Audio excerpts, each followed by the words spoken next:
So, back with the Cloister team that I brought to a mid-season showdown, and I brought the same team to Brazil, but Celesteela over Snorlax, but I'm using the Snorlax version because I only brought Celesteela once in Brazil, and I lost that set, so that's annoying. I did just try and record, and then I DC'd on turn 1 against the Pikachu Wailord team, unfortunately. Hasn't actually recorded as a loss, so maybe that was just some weird server thing, but yeah, I'm glad that doesn't count as a loss, or maybe it does in the future because you have to wait for it, but yeah, I had a fantastic turn 1. He Swords Danced with his Mimikyu and Tailwinded with Pelipper, and I spored his Mimikyu and Belly Drum with my Snorlax, so I was pretty much set to sweep from turn 1 and then a DC, so not the best. Hopefully it doesn't actually count, it was just some weird server thing that just draws the game or something, but that would be preferable, because the record isn't so great with the team at the moment, but then again, I should have probably considered that Comfy has helping hand, because I thought my Snorlax was safe, and it was not safe at all, so. Unless the Bulu was banded, maybe it was banded, I don't think we saw Titan, we may have done, but oh well. Pretty much just stalling, because maybe there's maintenance or something going on. Well, it wouldn't be maintenance, else I wouldn't be able to play, but maybe there is some server thing that's preventing me from finding opponents, which would be annoying, because I'm trying to get an episode out today, but there we go. Maybe all the Japanese guys are sleeping. Don't actually know the exact time in Japan at the time of my recording, because I can't remember how far ahead they are of the UK, so yep, there we go. Okay, my stalling paid off, we did find someone, and it wasn't a Japanese guy, it was Costa Rica, so oh, Stoutland, okay. So yeah, Sand Rush is really annoying with this team. He's got his own Pheromosa and Lele, but this is going to be an awkward one. Sand Rush does make the match awkward. I think it's slightly worse when it's Lycanroc, but Stoutland is still annoying. Pretty much all the... Actually, no. Ooh, okay, there's something. Because I have a weather lead. This is my weather lead. And I haven't actually done it on sand yet. Okay. I do want to bring my Snorlax, but then the Pheromosa is scaring me off slightly. Can I bring my own Pheromosa? I think I can bring my own Pheromosa and Snorlax in the back. I don't really need Xurkitree, I don't think. And Cloister is not very good here. It would have been okay if there wasn't a Stoutland, but Stoutland is paired with Gigalith, and Cloister is not that great against Gigalith, unfortunately. So if I had Razor Shell, it would be pretty good, but I've got Rock Blast instead. Rock Blast is necessary because it can KO Ninetales through Sash. That's pretty much the only reason I have Rock Blast over Razor Shell, because they both hit Arcanines pretty well, but okay, so this is now pretty awkward, because I do want to spore that Gigalith, and I can spore the Gigalith if it doesn't protect. But I also want to steal something from him. And I don't know if I can if he goes for a like straight up Breakneck Blitz into my Lele. If he does, that's not the worst, because then I can get the switch into my Snorlax and get my Belly Drum. So I'm going to straight up spore the Gigalith, and I'm going to skill swap the Stoutland and steal his speed boost. So hopefully there's no Breakneck Blitz. There should be. But if there is, then things can be okay, because I can still get my Snorlax into position. But here comes the Breakneck Blitz immediately, so maybe got a little bit greedy there. But I'm going to be putting the Gigalith to sleep, and next turn I can Belly Drum. So maybe I need to go into Pheromosa though, so I can high jump kick the Stoutland though, because my Sash is going to be broken by the sand, so I didn't actually really consider that much at all, did I? Yeah, I got way too greedy just trying to steal the skill swap straight away. But steal the skill swap, steal the Sand Rush, but that's definitely going to KO Lele. He is going to be put to sleep with his Gigalith, and he's going to be safety goggles to stop his own sand from hitting him, but no. Hopefully no Lumberry as well. That would be unfortunate, but yeah, so now I can go into it's either Pheromosa and try for the high jump kick and play around with the Gigalith's sleep turns, or potential protects from the... Oh, defense is nice. Actually, yeah, that means that Smeagol won't be KO'd in one shot now. So I think I can go into Snorlax. Because even a Giga Impact with +2 defense shouldn't knock out Smeagol, right? Right? Right. That's what we're going for anyway. Because now I think I can just spore the Stoutland and go for Belly Drum. I'm hoping that Gigalith stays asleep. It would be absolutely ideal if it does. But we'll see, we'll see. Yeah, it's just Giga Impacts, so that shouldn't knock out Smeagol with the defense boost. And it doesn't put it in range of Sand as well, which is really good. So now the Stoutland will be guaranteed to sleep. If the Gigalith stays asleep this turn, that is perfect. Okay, stay asleep, and things will be lovely. If he wakes up, it's not the worst, because I can go into Pheromosa and high jump kick the Gigalith, but I would prefer to keep the Smeagol. Okay, okay. That's not bad.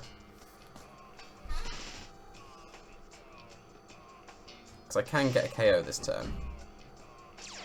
How many turns of... Are we getting speed? No, special defense, okay. How many turns of Sands left? It's 3, right? It's still 3. Yeah, still 3. Do I take out the Stoutland this turn? Because I've got an absolutely guaranteed return in there. Does he have a ghost? He doesn't have a ghost, so if I return that right slot, something is KO'd. I think what I'll do with Smeagol is, I think I took 8 damage from the Sand, so I should survive for 2 more turns. So I'm going to Wide Guard, and I'm going to high horsepower, I was going to high horsepower the Gigalith, but that's not what I want. I want to return the Stoutland, because then Pheromosa is a bit more free. So this covers Gigalith waking up. He could very easily stay asleep, but it's covered. Like, he is almost certainly going to be rock sliding. If he recharged that turn, did that count as his turn of sleep? I don't actually know that mechanic. Like, he does stay asleep. Okay, okay. So that's pretty good. But yeah, like 8 damage. 8 damage. Right. Okay. So I will survive on 1 HP with Smeagol, which is very nice. But yeah, does someone know that mechanic? Does I want speed? Give me speed. That's not speed. Yeah. If you Giga Impact and then you're put to sleep right after, does the recharge turn count as a turn of sleep? I don't know that one. That's never really come up, even though I played Giga Impact Salamence for quite a while. But this is pretty reasonable.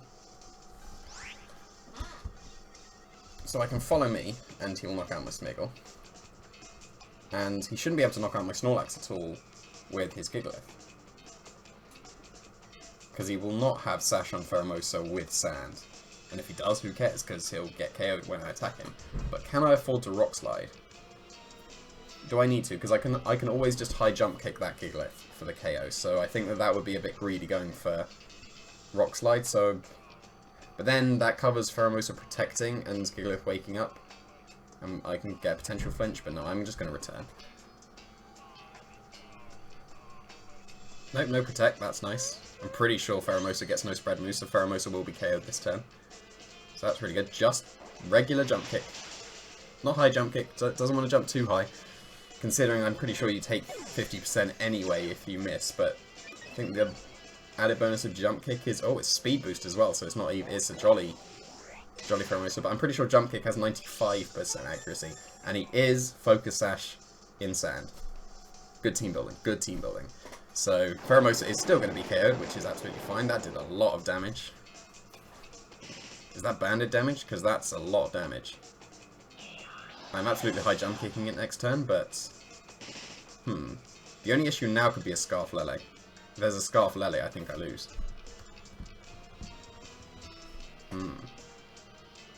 Just going to be Scarf Lele.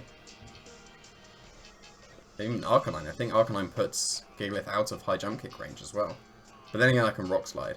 It is Lele. Now, is it Scarf or not? Because I have a strong feeling that the Gigalith is banded based on that damage. But, is he going to be Scarf?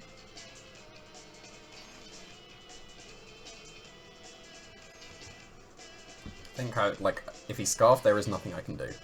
I guess there is something I could do. I could protect the Pheromosa and return the Lele, and then he would only Psychicking me would stop that. Would that be playing too safe if I protect and return Lele? Because he could very easily just Psychic Snorlax.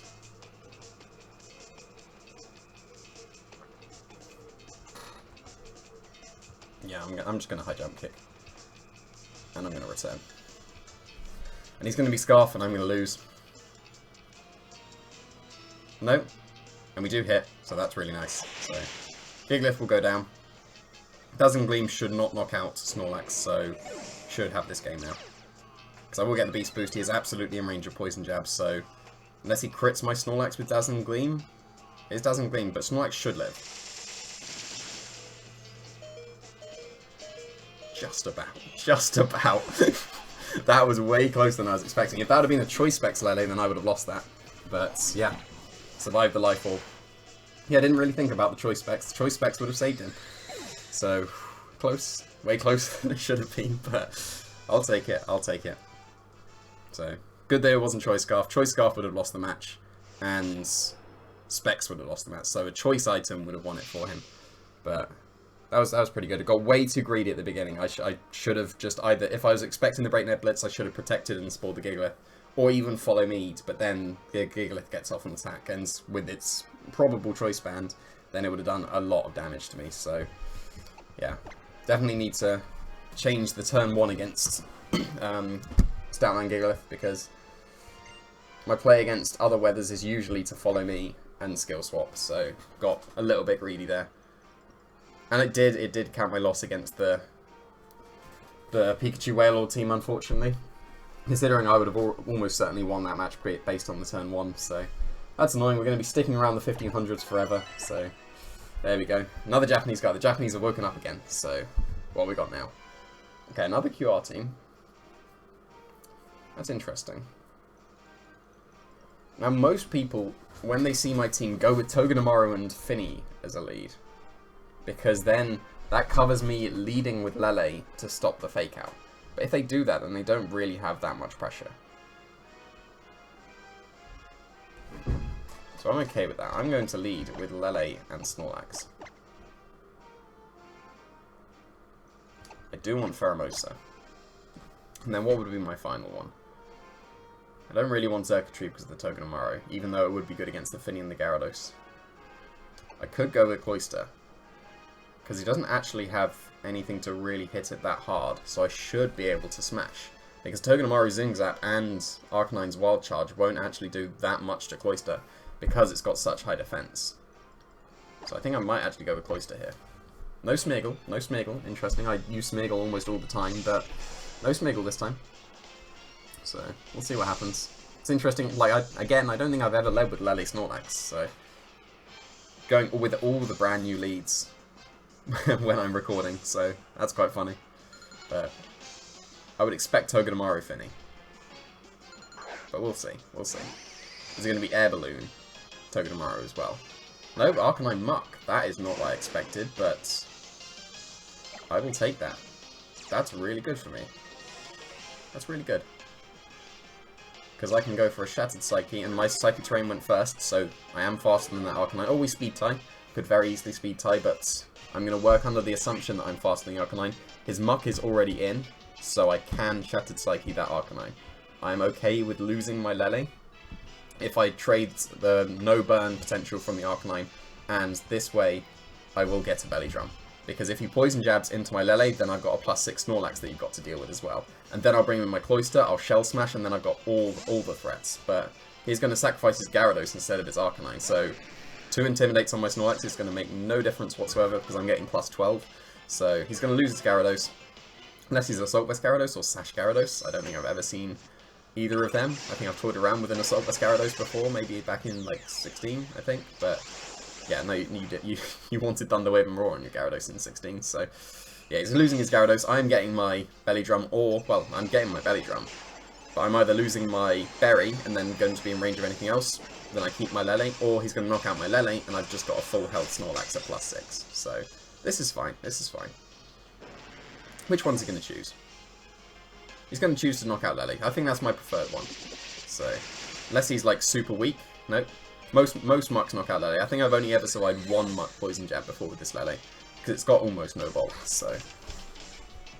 But now I can go into my Cloyster. If he goes into his Arcanine, I'm at +5. That's still very threatening. I don't know if a +5 return knocks out Muck. And I don't know if I need to risk high horsepower. Not sure, but I'm going to go into Cloister, and I will be able to smash, because either he stops my smash by knocking out Cloister, or he, well, if he knocks out my Cloister, then I've still got my +6 Snorlax reasonably healthy. If he knocks out my Snorlax, then I've now got a +1 Cloister that's going to outspeed everything. So this is fine. This is absolutely fine. So to learn the calc, I'm going to return that Muck. So I'm going to Shell Smash. A combination of 2 attacks shouldn't knock out my Cloister either, unless it's an Inferno Overdrive or a Gigavolt Havoc. So maybe a Banded Wild Charge. I think I could even live a Life Orb plus knockoff, possibly. I think Rock Slide would be too greedy, so I'm just going to guarantee. I'm pretty sure +5 return will knock out a Muck. I don't want to miss high horsepower, but is +5 enough? Even if it's not, is that much of a problem? It shouldn't be, but oh, okay. That's not what I was expecting. Because I was expecting to smash after I got hit by an Arcanine move, so maybe he can knock out my Cloister now. Because almost all Arcanines are faster than Cloister, so he's a very slow one. But this won't knock me out unless he's like Life Orb Banded. Told you. It's probably Life Orb. There you go. I know my Cloister calcs, so... Oh, okay, that's... Well, I've already belly drummed. Why'd you need to taunt me? That was too late. Because now you're probably losing your Muck. Yeah, I thought it would. I was pretty confident.